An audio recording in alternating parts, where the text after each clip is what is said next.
안녕하세요. 완전정보 부동산 플러스 진행의 장윤입니다. 정부가 12년 만에 서울을 비롯한 수도권의 그린벨트를 해제했습니다. 시장에 강력한 공급 신호를 준 건데요. 부동산 시장에서는 반응 어떠할지 잠시 후에 전망해 보도록 하겠고요. 정부의 대출 규제 시행 이후 서울의 아파트 거래량은 눈에 띄게 줄었지만 직전 매매가보다 가격이 오른 상승 거래가 여전한 것으로 나타났습니다. 서울 아파트 시장의 분위기도 자세히 살펴보겠습니다. 먼저 부동산 시장의 주요 이슈들 확인해 보도록 하겠습니다. 정부가 서울 서초구, 경기 고양, 의왕, 의정부시 일대 그린벨트를 해제합니다. 정부가 대규모 주택 공급을 위해 서울 내 그린벨트를 푸는 건 12년 만인데요. 서울에 2만 가구, 경기 일대에 3만 가구를 공급하겠다는 계획입니다. 서울 아파트값 상승과 함께 은행권의 대출 문턱마저 높아지면서 조합원의 입주권, 분양권에 수억 원의 프리미엄이 붙어도 거래가 활발하게 일어나고 있습니다. 올해 들어 서울에서 거래된 분양권은 324건으로 지난해 같은 기간 대비 67%가량 증가한 것으로 나타났습니다. 정부의 주택 관련 대출 규제가 강화된 지난 2달간 서울 아파트 거래량은 급감했지만 직전 거래보다 오른 가격에 집을 팔고 사는 상승 거래는 여전히 많았는데요. 지역별로는 대출 규제 영향이 큰 비강남권은 하락 거래가, 상대적으로 규제 영향을 덜 받은 강남권은 상승 거래 비중이 높았습니다. 네, 서울 아파트 매매 시장 분위기 살펴보도록 하겠습니다. 이윤환 전문가와 함께합니다. 안녕하세요. 네, 반갑습니다. 네, 반갑습니다. 어서 오세요.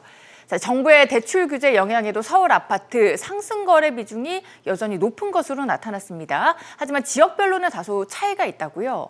네. 자, 항상 제가 이제 말씀을 드릴 때 주제에 대해서 정확히 알고 이거를 이해를 해야 된다는 생각이에요. 전국이 아니라 서울의 아파트예요. 그리고 대출 규제 이후에 상승 거래된 게 65%다라고 하는 거예요. 지난 이제 대출 규제를 시행한 9월에서 10월 정부의 돈줄 제기 본격화에도 오른 거래가 많다는 거예요. 그 오른 거래란 건 그 직전 7월, 8월 대비해서 이 상승 거래 비중은 줄였다면 어쨌든 올라서 거래된 내용이, 즉 집값이 좀 더 오른 상태로 거래된 게 더 많았다라는 부분인데, 일단 기본적으로는 강남권과 비강남권에 대한 차이가 조금 있습니다. 그래서 강남권 등 도심 인기 지역은 여전히 상승 거래를 나타냈고요. 9월, 10월이.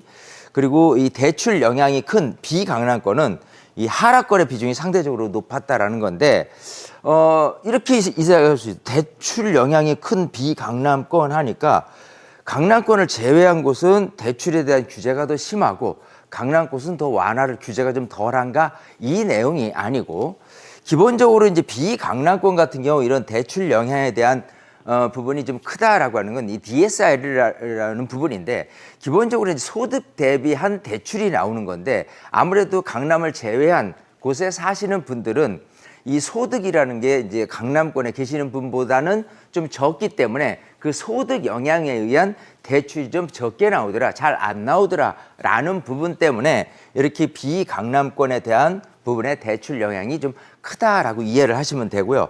거기는 하락거래 비중이 상대적으로 좀 높아요. 자, 지금 상황에서 서울에 있는 아파트를 갖고 지금 얘기를 하는 거고, 강남권 같은 경우는 상승거래, 그리고 비강남권 같은 경우는 하락하는 추세가 지금 나오고 있다는 부분인데, 자, 이거는 지금 오늘 하는 내용은 대출에 대한 규제 후에 대한 상황을 지금 말씀을 드렸고, 지금처럼 이제 11월이 들어와서 분위기는 이렇습니다. 지난 10월 11일 날 기준금리를 인하를 단행을 했어요. 자, 그 이후로 기준금리가 떨어진다 하면은 금리가 떨어지니까 기본적으로는 조금 수요자들의 심리가 더 살아나지 않을까 싶기도 하는데, 10월 11일 이전의 모습을 보면 이 대출에 대한 부분에서 기준금리 플러스 가상금리라는 부분에 대해서 이 가상금리를 상대적으로 상당히 미리 선제적으로 내렸었습니다. 그렇기 때문에 이 대출 금리가 좀 어느 정도 낮았다라고 본다면, 오히려 기준금리가 낮아진 10월 11일 이후라고 한다면 가상금리 또 올렸어요. 그래서 그 전보다 10월 11일 기준으로 했을 때 그 전 대출 보다 그 이후에 대출에 대한 이자가 더 많았어요. 자, 그렇기 때문에 수요자들은 오히려 좀 심리적으로 대출을 얻어서 집을 사는 데 있어서는 조금 위축되는 모습 속에 있습니다. 그렇기 때문에 자, 지금 상황에서는 아까 말씀드린 대로 9월, 10월 상황, 그러면 또 11월과 12월 이런 상황이 어떻게 될 것이냐라는 부분은 기본적으로 우선적으로는 지금 강남에 대한 아파트 또 이런 이제 고가의 그런 아파트에 대한 부분도 가격이 조금씩 빠지고 있는 추세다. 이게 어느 시기까지 좀 번질 수 있는지는 지금 지켜봐야 되겠지만 어쨌든 미국 대선도 큰 변수를 작용할 가능성이 높습니다. 그렇기 때문에 미국 대선에 의해서 좀 심리적인 위축인 상태에서 마구 아파트를 산다든지 대출을 얻는다든지 이런 부분은 조금 이렇게 차분하고 조용해질 수밖에 없는 상황이다라는 거를 예상을 한다면 올 하반기까지 부동산 시장은 좀 차분하게 움직이지 않을까 감히 예상을 해봅니다. 네, 대출 규제 영향으로 인한 부동산 시장의 앞으로의 전망까지 짚어봤습니다. 이렇게 해서 이윤환 전문가와 함께 부동산 시장의 주요 이슈들 확인해 봤고요. 보다 자세한 정보 원하시는 분들 카카오톡 채널에서 크존 친구 추가하시거나 혹은 어플리케이션에서 재테크존 다운로드 받아보시면 확인해 보실 수가 있으니까 참고해 주시기 바라겠습니다. 자, 아울러 이윤환 전문가와 함께하는 부동산 무료 세미나도 준비가 돼 있다고 합니다. 일정은 참고해 주시기 바랍니다.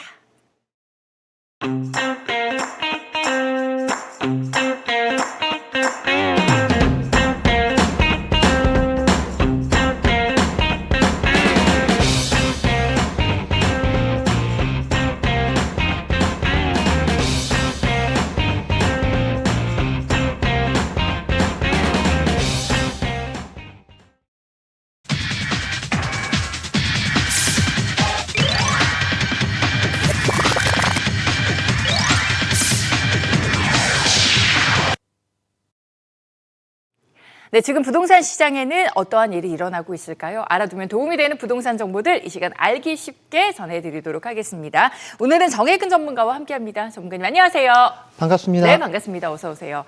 자, 철길을 따라서 집값을 달린다라는 말이 있죠. 그리고 이제 수도권에서는 GTX 이야기를 또 저희가 안 할 수가 없는데 이 GTX 여전히 집값 움직임을 좀 좌지우지하는 분위기입니다. 이제 앞서 다음 달 GTX A 노선의 북부 구간 개통을 앞두고 있는데 파주 집값이 그 수혜를 받고 있다고요. 네, 맞습니다. 지금 GTX 개통 관련 소식들이 많이 들리고 있는데 올해 말까지 이제 부분 개통을 앞두는 구간들이 이제 상당하다 보니까 집값 관련 움직임이 좀 보이고 있습니다. 특히 조금 12월 달 이제 개통을 앞둔 GTX A 노선이 매우 주목을 좀 받고 있는데 이 GTX 노선 같은 경우는 이제 완공이 되게 되면 경기 북부 또 남부 서울 간에 이동에 관한 그 소요 시간이 획기적으로 줄어드는 데 있어서 네. 그런 반응이 좀 있는 부분입니다.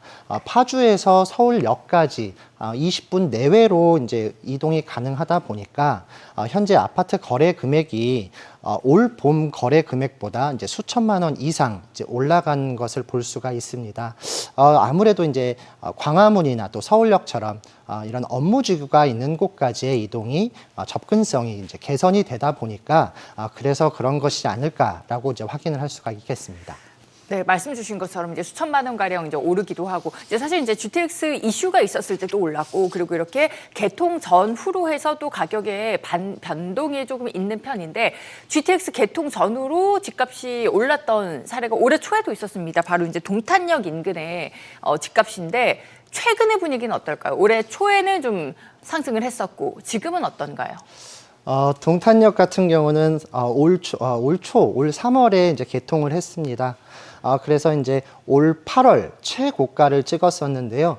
이제 그로부터 한 달 정도 지난 9월부터는 1억 원 이상이 이제 떨어지는 움직임을 보이고 있습니다. 네.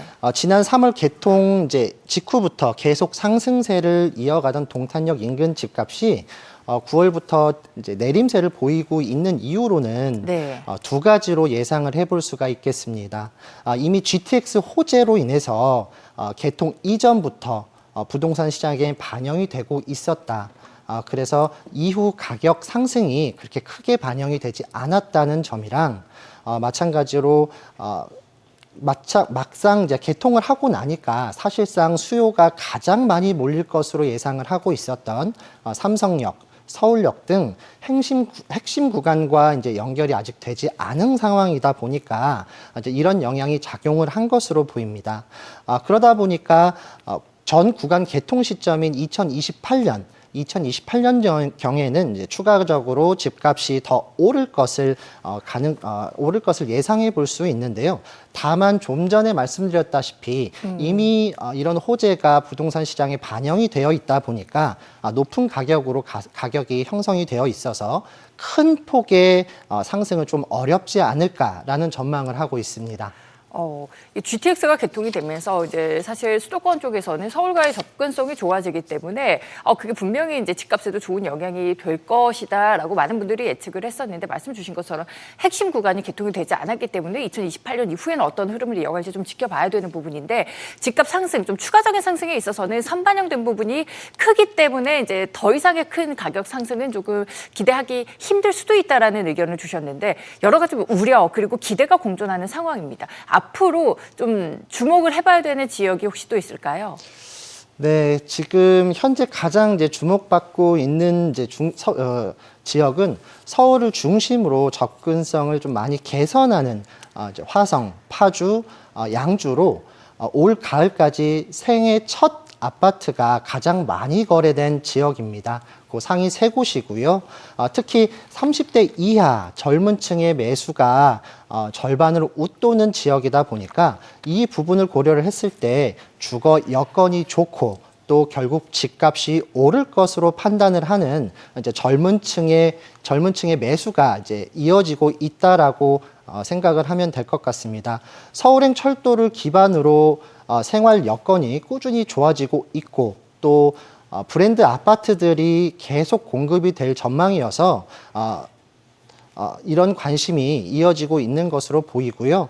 또한 이제 GTX 2기 사업 예정지인 경기 동북부 지역도 부동산 가격이 지금 올라가고 있습니다. 그래서 이런 지역도 좀 지켜볼 필요가 있을 것으로 예상하고 있습니다.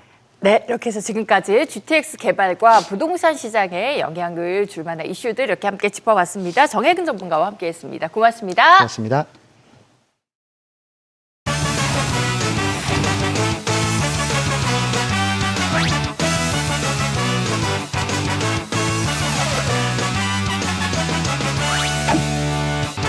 Woo!